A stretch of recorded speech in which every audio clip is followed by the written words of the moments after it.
Kecelakaan maut di depan CBD. Depan CBD. Ya Allah ya Rabbi.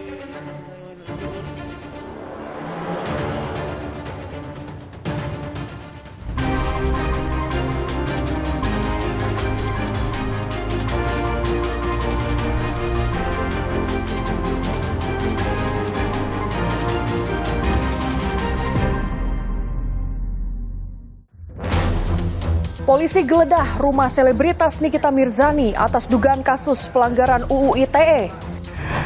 Kasus dugaan pencabulan oleh salah satu anggota DPR berinisial DK. Ditemukanlah ada beberapa sayatan, kemudian ada beberapa luka tembak. Keluarga Brigadir Yosua laporkan dugaan pembunuhan berencana ke Barreskrim Mabes Polri. Polisi dan sejumlah pihak masih menyelidiki penyebab kecelakaan maut truk pengangkut bahan bakar minyak atau BBM Pertamina.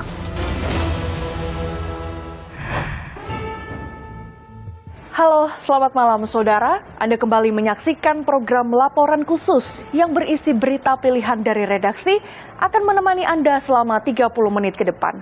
Bersama saya Gracia Adur, inilah berita selengkapnya. Saudara, pasca penetapannya sebagai tersangka, polisi menggeledah rumah selebritas Nikita Mirzani atas dugaan kasus pelanggaran Undang-Undang Informasi dan Transaksi Elektronik. Sorotan lainnya, saudara, kasus dugaan pencabulan oleh salah satu anggota DPR berinisial DK.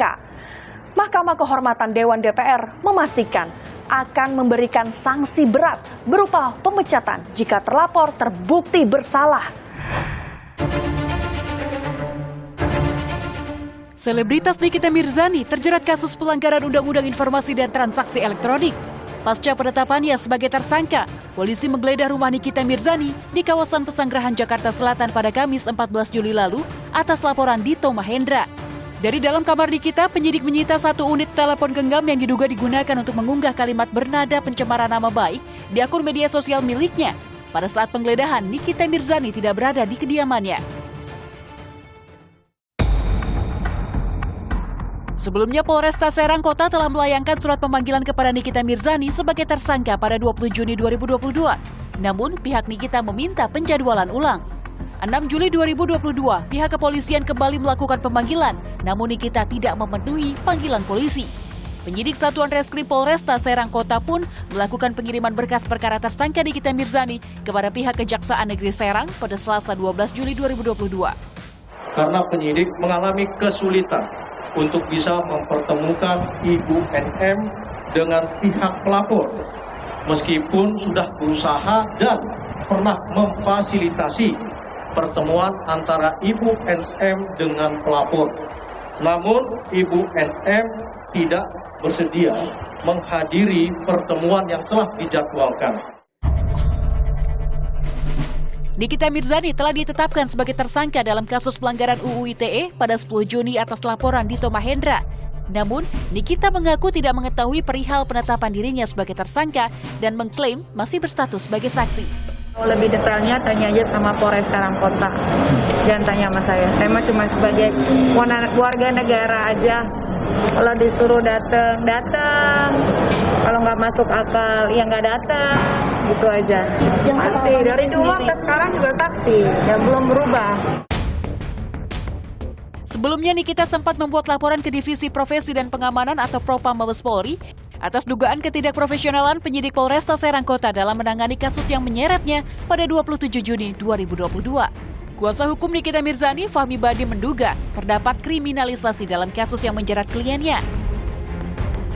Dito Mahendra melaporkan Nikita Mirzani ke Polres Serang Kota Banten pada 16 Mei 2022 atas dugaan pencemaran nama baik lewat media sosial. Dito merasa dirugikan atas unggahan Instastory Nikita Mirzani pada 15 Mei 2022. Kasus ini kemudian ramai di media sosial saat rumah selebritas yang kerap disapa Nyai itu didatangi anggota Polresta Serang Kota pada 15 Juni 2022 sekitar pukul 3 pagi untuk kepentingan penyidikan. Penjemputan dilakukan pihak kepolisian karena Nikita beberapa kali tidak hadir untuk menjalani pemeriksaan sebagai saksi. Sorotan lainnya dalam sepekan terakhir, kasus dugaan pencabulan oleh salah satu anggota DPR berinisial DK. Pelapor yang diketahui berasal dari fraksi Demokrat ini dilaporkan ke Bareskrim Polri pada tanggal 15 Juni 2022.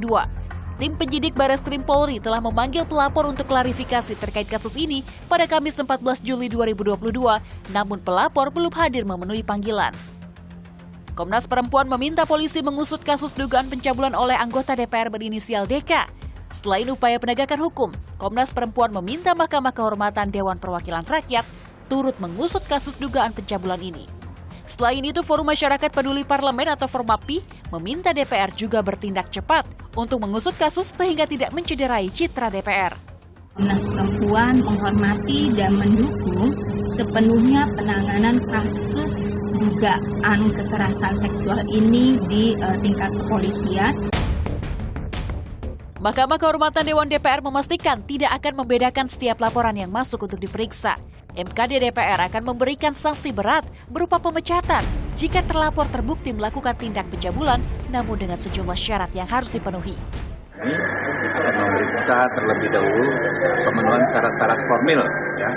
Dan kalau memenuhi syarat formil, baru kami akan mengagendakan rapat untuk menentukan pemanggilan pengadu, teradu, dan para saksi. Nah, setelah itu baru bisa diputuskan apakah lanjut ke pokok perkara atau tidak. Sementara itu, kuasa hukum terlapor M. Soleh mengatakan tuduhan pencabulan oleh kliennya DK merupakan tuduhan palsu. Sebelumnya kasus tersebut sudah pernah disidangkan di Dewan Kehormatan Partai Demokrat dan hasilnya tidak ada bukti yang memperkuat tuduhan baik tindak pencabulan maupun pemerkosaan. Beberapa bulan yang lalu pun kasus ini sudah pernah dilaporkan di Dewan Kehormatan Partai Demokrat. Saya mendampingi terlapor yaitu Pak DK dan di situ jelas sekali tidak ada saksi, tidak ada bukti chat misalnya, tidak ada foto, tidak ada video. Nah kalau tidak ada semua bagaimana? Sebelumnya Komnas Perempuan menyatakan telah menerima laporan pelecehan seksual yang diduga dilakukan oleh salah satu anggota DPR berinisial DK yang mempunyai hubungan relasi pekerjaan dengan terduga korban. Menurut Komnas Perempuan, terduga korban telah mengalami pelecehan seksual sejak 2017 hingga 2019 di beberapa lokasi, Jakarta, Lamongan, Jawa Timur, dan Semarang, Jawa Tengah. Ditemukanlah ada beberapa sayatan, kemudian ada beberapa luka tembak, kemudian ada beberapa luka memar.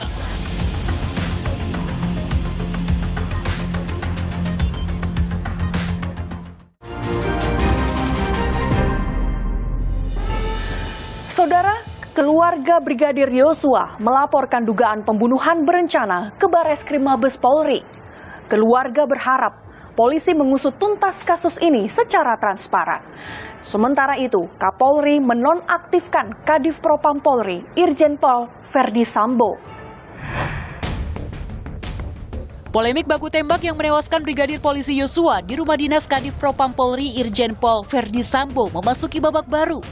Keluarga Brigadir Yosua melaporkan dugaan pembunuhan berencana dan penghilangan barang bukti ke Bareskrim Mabes Polri. Laporan kita telah diterima, yaitu laporan tentang dugaan tindak pidana pembunuhan terencana.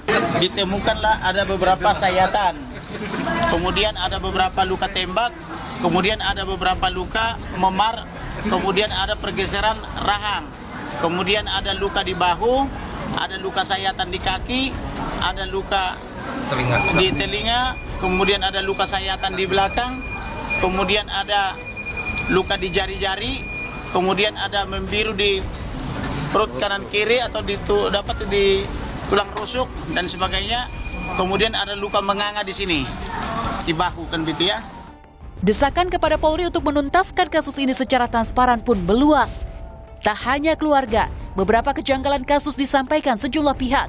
Salah satunya pada jenis senjata yang digunakan. Brigadir Yosua menggunakan senjata jenis HS-9 buatan Kroasia dengan kaliber 9x19 mm berkapasitas 17 peluru. Sementara Barada Eliezer menggunakan senjata Glock 17 buatan Austria dengan kaliber sama, pistol yang dinilai tidak biasa dimiliki polisi berpangkat Barada. Jadi pemegang senjata itu kita harus melihat dari dua. Dari hak dia memegang senjata, dan dia memegang senjata dengan tidak punya hak. Kan itu. Kalau dilihat dari hak memegang senjata, dia tidak punya hak memegang senjata untuk tamtama. Tapi kalau dia memegang senjata tanpa hak, itu bisa saja. Sementara itu, Indonesia Police Watch mendesak Polri menyelidiki kondisi psikologis Brigadir Yosua sesaat sebelum dugaan pelecehan seksual yang dituduhkan Polri terjadi. Saya memberi catatan juga ya, seorang yang mau melakukan satu tindakan yang melanggar hukum sementara dia penegak hukum, itu tentu punya terjadi sesuatu kondisi perubahan psikologis. Nah, untuk mengetahui itu salah satunya adalah tracing ya, apa yang dia bicarakan dalam waktu sesaat yang dekat sebelum peristiwa yang dituduhkan itu terjadi melalui komunikasi dalam alat komunikasinya. Ya, ada pihak keluarga katanya dia baru menelepon kepada ibunya. Keluarga Brigadir Yosua mengaku menemukan ada perbedaan kronologi yang disampaikan polisi dalam kesempatan yang berbeda. Hingga kini, keluarga masih berharap Polri dapat mengusut tuntas kasus ini. 6 orang itu jam 8 malam datang dari Mabes Polri. Sama personilnya banyak itu yang datang untuk memberitahu kronologisnya. Yang dikasih tahu kronologisnya, adu tembak itu ternyata lain yang dari awal pertama diberitakan sama kami. Komnas HAM yang melakukan investigasi secara mandiri juga mendatangi keluarga Brigadir Yosua di Jambi. Keluarga pun menyerahkan sejumlah foto dan video yang menunjukkan luka di tubuh Yosua serta kesaksian keluarga terkait pengepungan hingga peretasan ponsel kepada Komnas HAM. Kami belum bisa memastikan bahwa itu apakah luka sayat atau luka tembak, tapi yang jelas ada luka. Kenapa kemudian belum bisa dipastikan? Karena kami harus kemudian memverifikasi terlebih dahulu dengan ahli forensik dan juga keterangan Rumah Sakit Polri yang melakukan uji forensik terhadap jenazah Brigadir J itu. Jadi kami belum bisa menyimpulkan apakah itu luka sayat atau luka tembak. Tim khusus yang dibentuk Kapolri pun terus mendalami penyelidikan dengan melakukan olah TKP di rumah Irjen Verdi Sambo. Polri berjanji tim khusus yang dibentuk Kapolri akan profesional dan menjalin kerjasama yang baik dengan Kompolnas dan Komnas HAM. Kapolri Jenderal Listio Sigit Prabowo bahkan mengambil langkah tegas menonaktifkan Irjen Verdi Sambo sebagai Kadif Propam Polri. Kita melihat bahwa ada spekulasi berita yang muncul yang kemudian tentunya ini akan berdampak terhadap proses penyidikan yang sedang kita lakukan. Oleh karena itu, malam hari ini kita putuskan untuk Irjen Pol Verdi Sambo untuk sementara jabatannya dinonaktifkan. Dan kemudian jabatan tersebut saya serahkan kepada Pak Wakapolri. Kasus penembakan Brigadir Yosua menjadi sorotan publik. Organisasi Horas Bangso Batak di Medan, Sumatera Utara menyalakan lilin sebagai aksi doa bersama untuk Yosua yang tewas dalam baku tembak.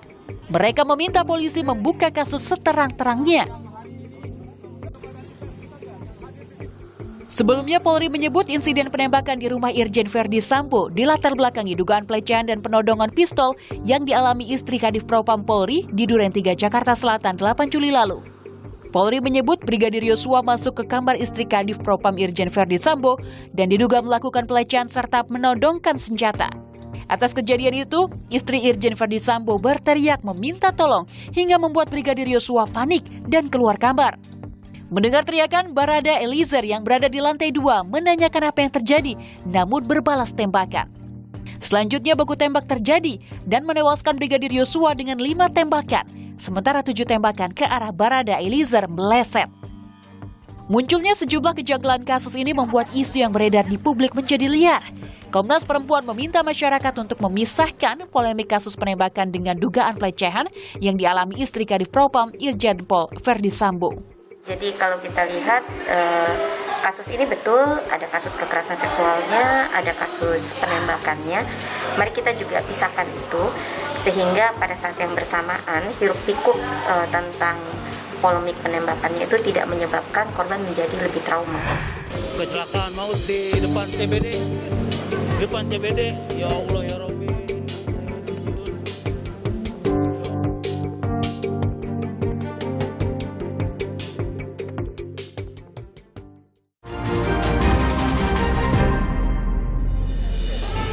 Polisi dan sejumlah pihak masih menyelidiki penyebab kecelakaan maut truk pengangkut bahan bakar minyak atau BBM Pertamina di jalur alternatif Cibubur, Bekasi, Jawa Barat. Direktur Utama Pertamina menyampaikan permohonan maaf dan memastikan bertanggung jawab. Sorotan lainnya, Saudara, sidang perdana terdakwa kasus dugaan kekerasan seksual Muhammad Suki Asalsani alias Beki di Pengadilan Negeri Surabaya, Jawa Timur digelar secara daring dan tertutup. Beki dicerat dengan pasal berlapis dan terancam hukuman 12 tahun penjara. Kecelakaan maut di depan CBD. Depan CBD, ya Allah ya Rabbi,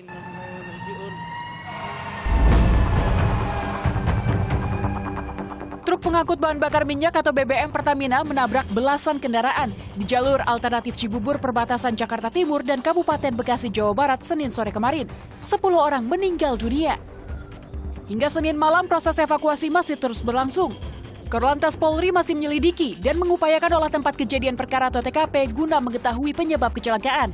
Dugaan sementara truk pengangkut BBM milik Pertamina mengalami remblong. Kita masih penyelidikan, ya. Kita tidak bisa menyampaikan penyebab utama, kemudian ada yang bilang remblong. Kita masih olah TKP, masih penyelidikan, ya. Namun dari bekas-bekas yang ada, ya, itu tidak ada bekas-bekas rem. Kejadian ini berawal saat truk pengangkut BBM Pertamina melaju dari arah Cibubur menuju Cilengsi, Bogor, Jawa Barat. Kemudian, saat berada di Jalan Transyogi Jati Sampurna, truk menabrak sejumlah mobil dan motor yang tengah berhenti di lampu lalu lintas. Jalan menuju lokasi kejadian berkontur menurun, sementara lampu lalu lintas yang berada di penghujung turunan tengah menyala merah. Tentunya dengan situasi saat ini lampu sudah kita matikan, dalam artian kita menggunakan lampu wasat, karena untuk sementara saat ini dari penilaian kami di lapangan memang ini untuk jalan tidak boleh ada hambatan karena ini turunan. Data sementara hingga Senin malam 6 korban luka-luka dirawat intensif di Rumah Sakit Mitra Keluarga Bekasi, Jawa Barat.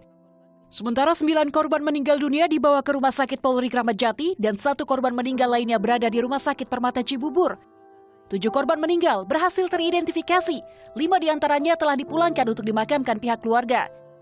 Sementara itu, 2 jenazah lainnya masih belum teridentifikasi. Proses pemeriksaan jenazahnya sudah selesai, tinggal kita menunggu pembanding dari keluarga. Artinya data pembanding yang disampaikan dari keluarga, dicocokkan dari keluarga. Nantinya akan dicocokkan dengan data-data yang kita dapatkan dari hasil pemeriksaan jenazah. Direktur Utama PT Pertamina Patraniaga menyampaikan permohonan maaf dan memastikan bertanggung jawab atas korban luka hingga pemakaman korban meninggal dunia. Pertamina mengaku selalu mengecek kelaikan kendaraan sebelum beroperasi. Pertamina pun akan ikut menginvestigasi bersama pihak terkait untuk mengungkap penyebab kecelakaan. Standarnya kita sebenarnya ada maintenance rutin, ada pengecekan rutin sebelum kendaraan beroperasi, prosedur-prosedur pengecekannya itu sudah ada. Dan kita punya checklist sebelum pengemudi itu mulai mengoperasikan kendaraannya. Polisi telah menetapkan sopir dan kernet truk Pertamina sebagai tersangka kecelakaan maut di jalur alternatif Cibubur. Pihak Komite Nasional Keselamatan Transportasi KNKT turut menginvestigasi termasuk memeriksa sejumlah saksi atas kecelakaan maut ini. Beralih ke sidang perdana terdakwa kasus dugaan kekerasan seksual Muhammad Suki Asalsani alias Beki di Pengadilan Negeri Surabaya, Jawa Timur. Sidang digelar secara daring dan berlangsung tertutup pada Senin 18 Juli kemarin untuk menghindari kehadiran massa pendukung Beki. Nanti terdakwa tetap di rutan, nanti yang hadir jaksa sama penasihat hukum sama hadirnya. Dan kita sudah koordinasi dengan Polrestabes untuk pengamanannya. Pihak Polrestabes Surabaya menyiapkan 405 personel gabungan untuk mengantisipasi kedatangan simpatisan Beki dalam persidangan. Beki menjalani sidang perdana kasusnya secara virtual dari Rutan Kelas 1 Medaeng Surabaya di Sidoarjo, Jawa Timur dengan agenda sidang pembacaan dakwaan. Kami sesalkan adalah kenapa harus online hari gini gitu loh. Hari gini masih online, untuk apa sidang dipindahkan dari Jombang ke Surabaya? Kalau online tetap aja di Jombang kan? Jaksa menjerat Becky dengan pasal berlapis. Becky didakwa melakukan pemerkosaan dengan ancaman pidana 12 tahun penjara dan pencabulan dengan maksimal hukuman 9 tahun penjara. Selain itu, jaksa juga memberikan dakwaan kepada Becky dengan pasal 294 KUHP, yakni pencabulan terhadap anak didik di bawah umur dalam rumah pendidikan dengan ancaman pidana maksimal 7 tahun penjara. Agenda kedua, majelis hakim sudah memutuskan sidang akan lanjutkan pada hari Senin ke depan dengan agenda eksepsi dari penasihat hukum terdakwa. Becky diduga melakukan kekerasan seksual terhadap sejumlah santriwati asuhannya di Pondok Pesantren Sidikiyah, Jombang, Jawa Timur. Sedikitnya 5 korban telah melapor dan memberi kesaksian atas perbuatan Becky. Salah satu korban bahkan diduga telah mengalami kekerasan seksual sejak masih berusia 15 tahun.